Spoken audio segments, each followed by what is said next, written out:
following interview was conducted with Miss Foltz for the HIA Oral History Project. It took place on October 7th, 2013 at BU 204.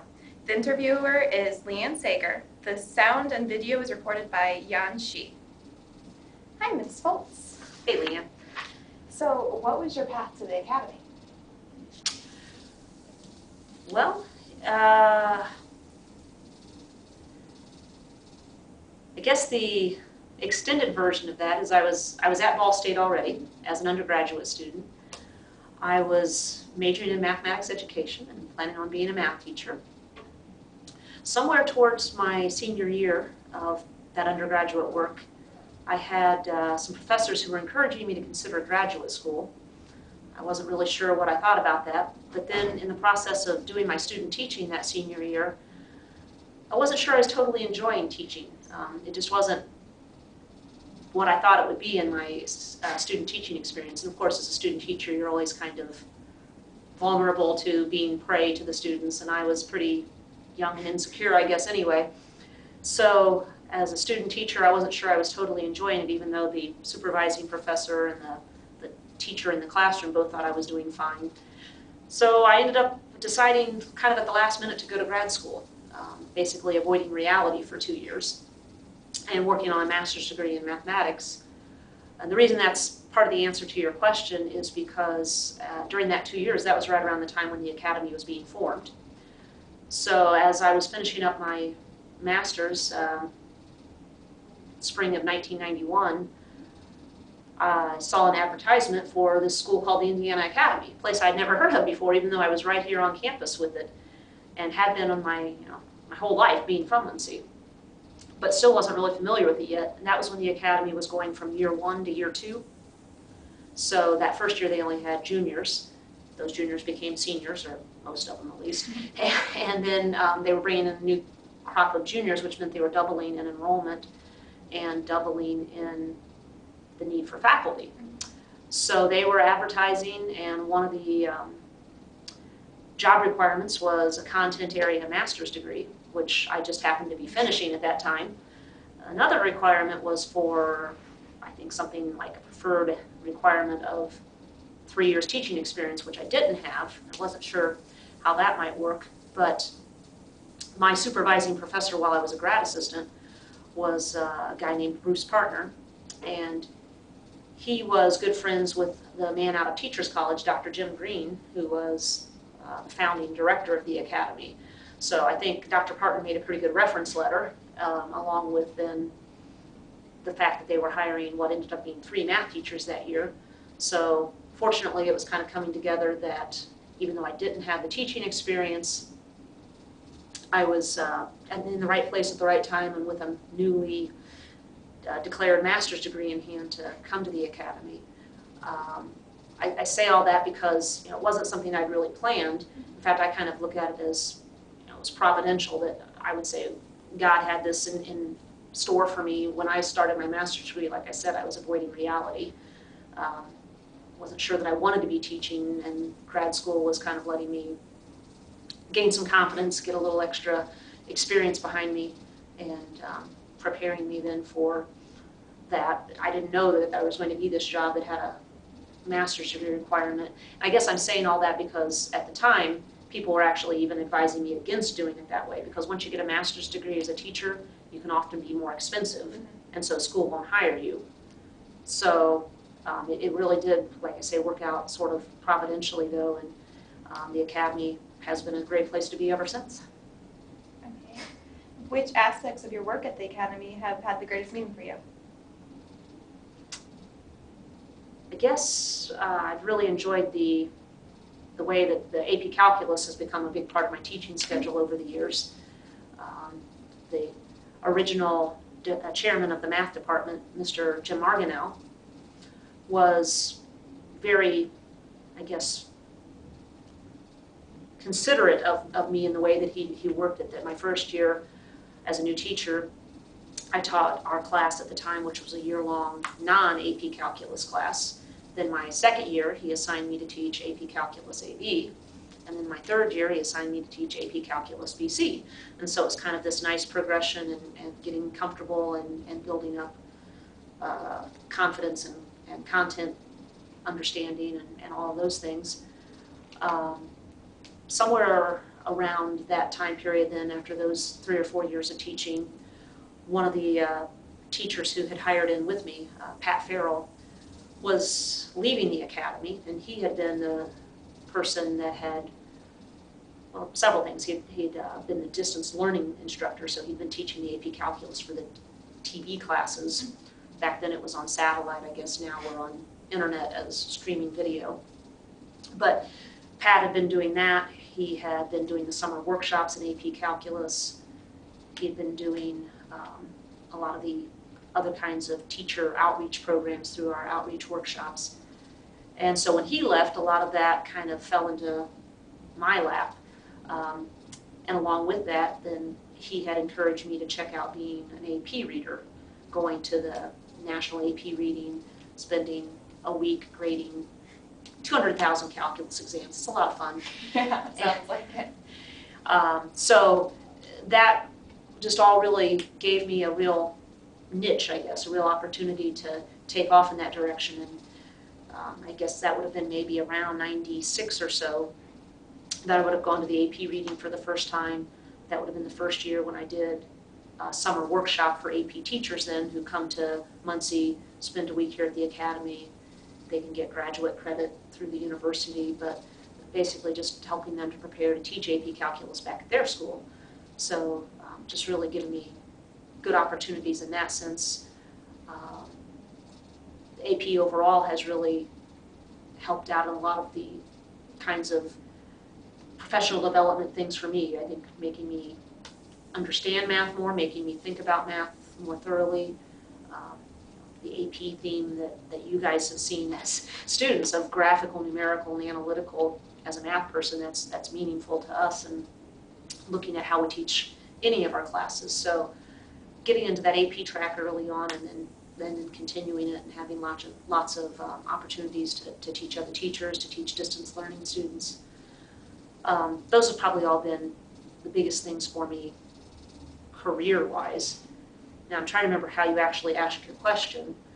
Most meaningful to me? Yes, the most meaningful. I mean, in another sense, it's an entirely different answer. That's sort of career-wise what I was saying.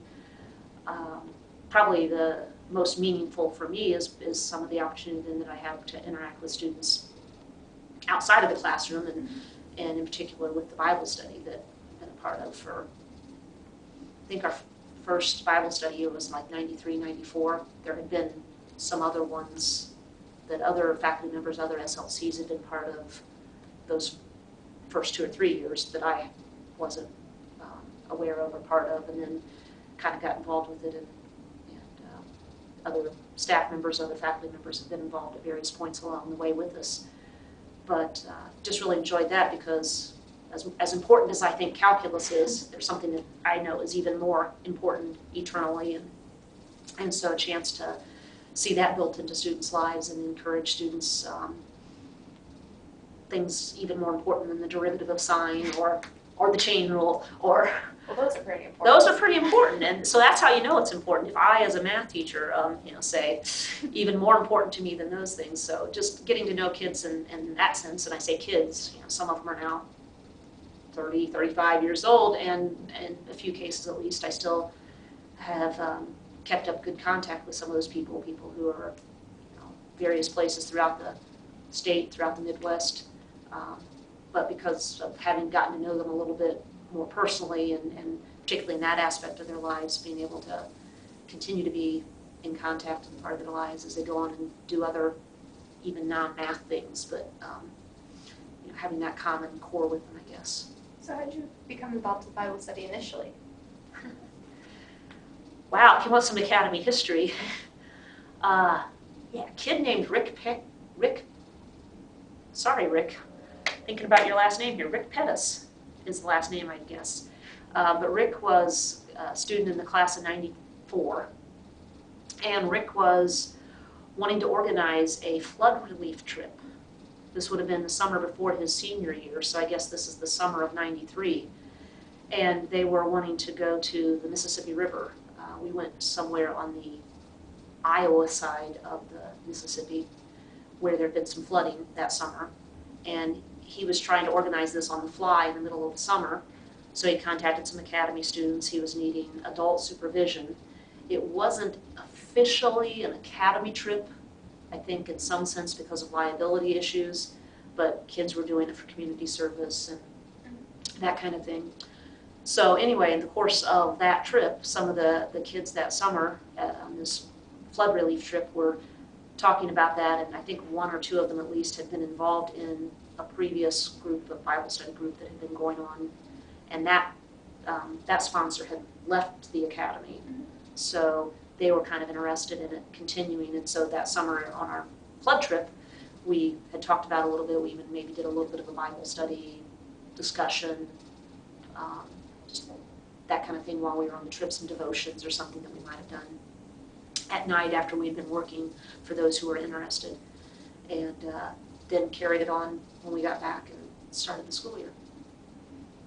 Okay. What do you wish you had known about the academy before you began to work here? I don't know. I mean, I was coming straight out of college, even though it was out of graduate school, but still I didn't really have much job experience or teaching experience, so I think it was all going to be new to me no matter what. At that point it was year 2 of the academy when I was here, and a lot of things were still being figured out. I mean, now 20-some years later, I'm not sure we've totally figured them all out, but back then we used to joke and say, one of these days we'll get all these things figured out, get all these policies established, and we'll finally be a real school. So back then it was just a matter of being able to be flexible, not get bent out of shape when decisions just came, out of thin air, no previous track record or policy, but you had to kind of just figure something out, and so there it was, and you went with it. I'm not sure there was anything that I necessarily could have known that would have better prepared me or helped me through it. I mean, as a new teacher, I was, like I say, a little bit overwhelmed at times. Had these really smart kids, which was a good thing. And that was part of what let's see. I said that I hadn't enjoyed my student teaching experience. Student teaching had been much more disciplined in nature. I had some lower level classes, kids who didn't want to be in math class, kids who not only didn't care about math, we still have some of those here, but kids who didn't care about school at all. And that is just the amazing thing about teaching here, that in the this is the 23rd year, I guess, for me.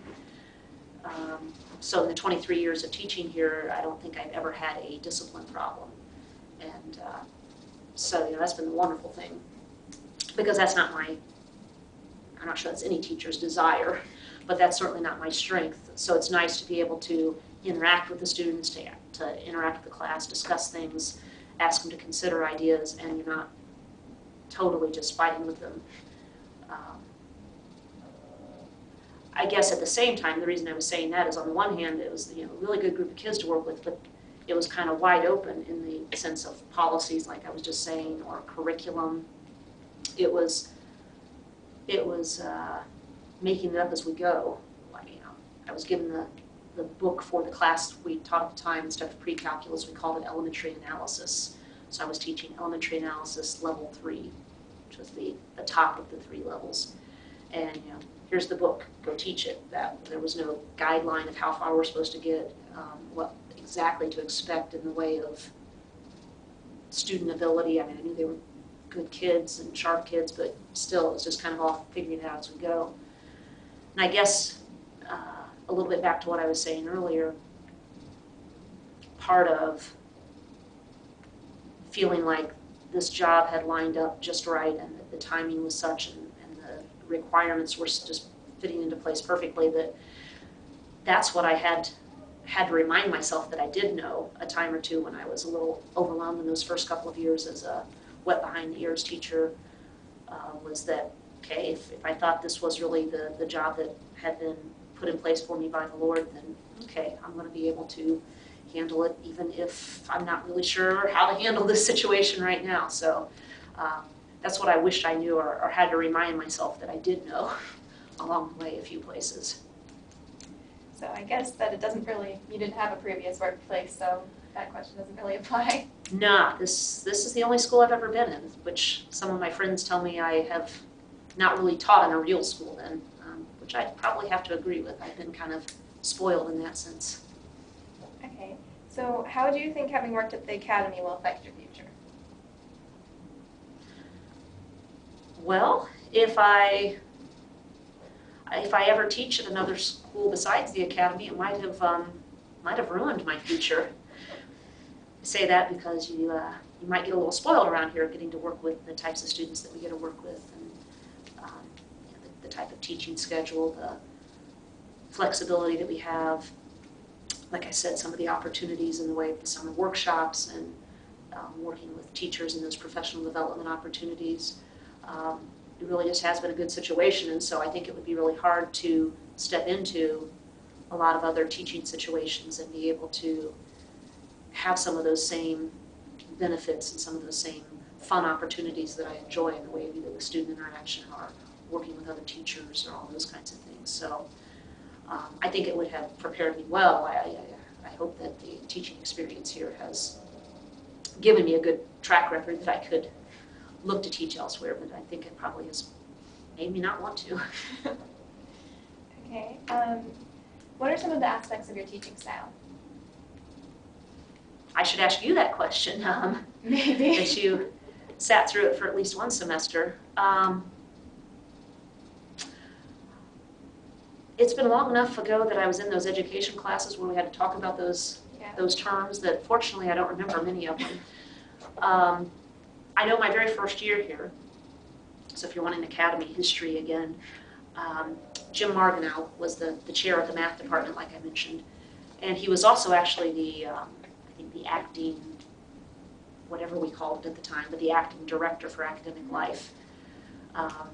So he was the person who came in to observe me my first year, and so then he wrote up the report and we met to go over it or something. And in the report he said that I had a very good skill at using the Socratic method. Mm-hmm. And so he gave me this report ahead of time, which was good, so I could go and look up what that meant before having a conversation with him. So the Socratic method, as I realized, and maybe I'd known that already and just didn't consciously remember it, but related to Socrates and the idea of asking questions. And so as he said it that way, and I kind of thought about it, I realized that is something I seem to do in class, and maybe either of you as students could answer that or not, but that's something I try to do is pose questions to the students throughout the class so that they are thinking along with me, is my hope, that as we're developing whatever the new concept is that day, it's not me telling them, here's what the new concept is, write this down, okay, but think along with me, okay, what would we do now, or why is this a problem, or how would we turn this around and get it to be the way we want it. So asking them questions along the way that are hopefully prompting them to think about things as we go. The other side benefit of that is I think it helps maybe keep the students awake, alert, involved, having to be on target a little bit. Especially for morning classes. Yes, so those are hard for me too, believe me, morning classes. Yeah, that's the real way the academy has spoiled me. I don't think I've had a class before 10 a.m. in a long time. But anyway, yeah, strike that from the record. We don't want that to get out.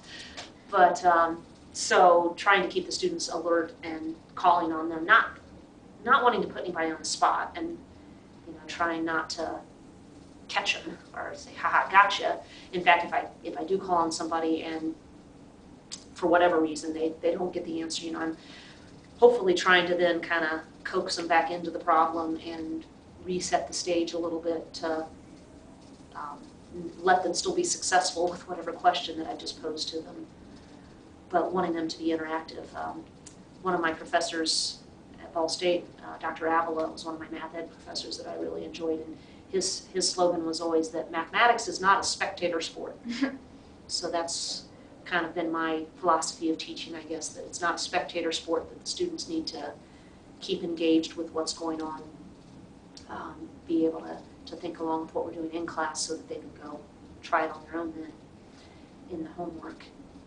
I don't know what else about my teaching style, maybe trying to be a little bit animated or fun, or inserting some humor as much as you can in a math class. But again, for the sake of keeping the students alert, waking them up when they're just about done with you, and then something that maybe brings a chuckle or something. And some of those things can also be things that help them remember it, maybe, something that's memorable about it. We just sang the quotient rule and the product rule the other day in the AV classes. So we go to the Calculus, the musical website, and play that, and do they really need that in order to learn calculus? No, but it doesn't take that long. So I can squeeze it in our 3 50-minute sessions we get each week. That time's pretty precious and don't always have time for a lot of student work at their desk and group project kinds of things that you might do in other school situations. But where possible, at least slipping into something that's just a little different or a little fun, maybe it'll make it memorable and will help, just lessen the drudgery for them of the math. Okay. What do you hope your students gain from taking your course, and what do you hope to gain from your students? Well, depends on which course you mean, I guess, but over the last few years I've been teaching, like I said, a lot of the AP classes because of the distance learning. And so since none of our other teachers have wanted to be on the TV situation, those have come to me, which has been great because they're great classes I enjoy teaching. What is that getting for this? What I hope my students are getting out of that, either by AP credit or possibly by dual credit if they're choosing to go that route. They're probably getting something very practical in the sense of Calculus 1 credit and or Calculus 1 and Calculus 2 credit at the college level. So for some students, that's a head start if they're planning on doing something in math or science, engineering kinds of stuff that might require calculus. For other students, maybe that means that they're going to take math in college, which some of them are a little too happy about. But somebody who's going to go off and do something in humanities or whatever it might be, that probably meets their general studies math requirement at the university level. So hopefully that's a nice plus for them. Allows them to spend a little less money or a little less time while they're in college. I hope along the way they're also getting some reasoning skills, some thinking skills. Again, with the way we go about developing the ideas, I hope they see that mathematics is very logical, very much a thing that's building on itself. And so we're building these concepts one layer at a time. And for example, when I was an undergraduate student, I also had the other classes and a lot of classes where you had to do writing. And I was a pretty good writer. And I think part of that was because of the logic of a math person thinking of it as, I was not a good writer, creative writing. No, don't make me do any of that. But as far as an argumentative paper, as far as a paper where you're making a case for some particular point, proving a thesis statement, that kind of logic I think can be there. Is that going to translate directly for every student who's sitting through their required math classes in high school? Maybe not, but I like to think at least it's sharpening those skills a little bit, so that there's some practical value for it as well as the college value for it. Other things they're getting out of it. I mean, I hope they have then a teacher they see that they can talk to if there's something going on for them that they, whether that's academic-wise, planning for college, just somebody they need to bounce ideas off of in that sense, something that's bothering them and they need an adult who's willing to sit down and listen to them. I hope they get that sense that there's an open door in that direction. The other part of your question was, what do I Hope to gain from your students. What do I hope to gain from my students? Something different every day. Gain some laughs and some amusement from them, and seeing their different reactions to things. In some ways, I've been teaching, well, specifically AP Calculus. AP Calculus AB. I guess if this is my 23rd year of teaching, I think I've taught it all but 2 years. So, how many times can you go through the same rules, even tell the same bad math puns, okay? They're built in by now, but yet it's always different. It's just different students, and you're interacting with them each time that you're going through these things, and so I still feel like I gain those fun kind of things. I'm not bored with it yet. I'm still enjoying it in that sense. And then, like I said, gaining just a lot of chances to interact with the students in various other ways and getting to know them. Some students that, continue to be in contact with from even in the first set of students that I would have taught, I guess. Okay. Probably just one more. If it were up to you, what is one aspect of the Academy that you would change? Wow. One aspect. This is like a dream come true, and now I don't know what to say, because, I don't know.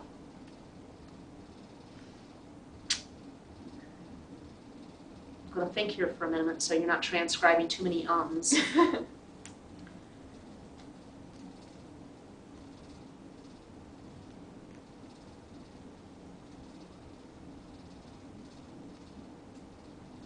I'm torn.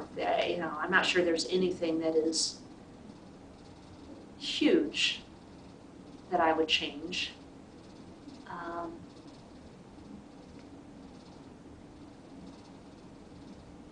I think we have certain cultural things that come to be in the Academy that I wish weren't so, and so maybe I would change. I don't know if I would be able to pick just one. For example, the kind of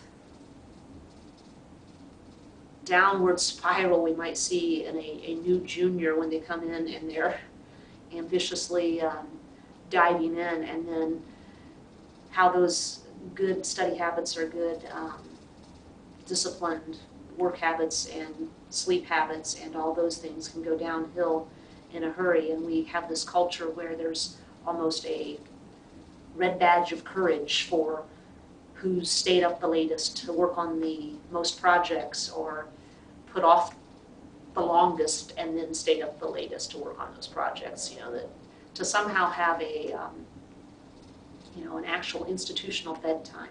I know that is such a far-fetched idea, but if I were king for a day, we could pull the plug on Wagner Hall at midnight or 1 a.m. or whatever it might be, so that people just couldn't be up on it anymore because the internet was down and the lights were out, and just trying to protect students from themselves.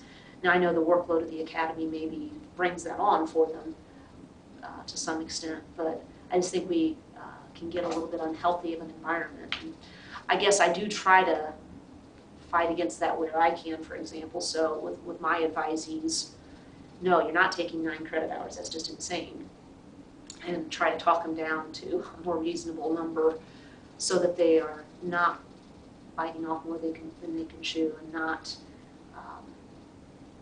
running themselves ragged, but can concentrate on what they are doing and do it well, and do it with good quality, and not wear themselves out to the point that they can't enjoy the experience along the way as well. Well, thanks for talking with us, I guess. You're very welcome. Thank you guys. Good luck with your project. Yeah.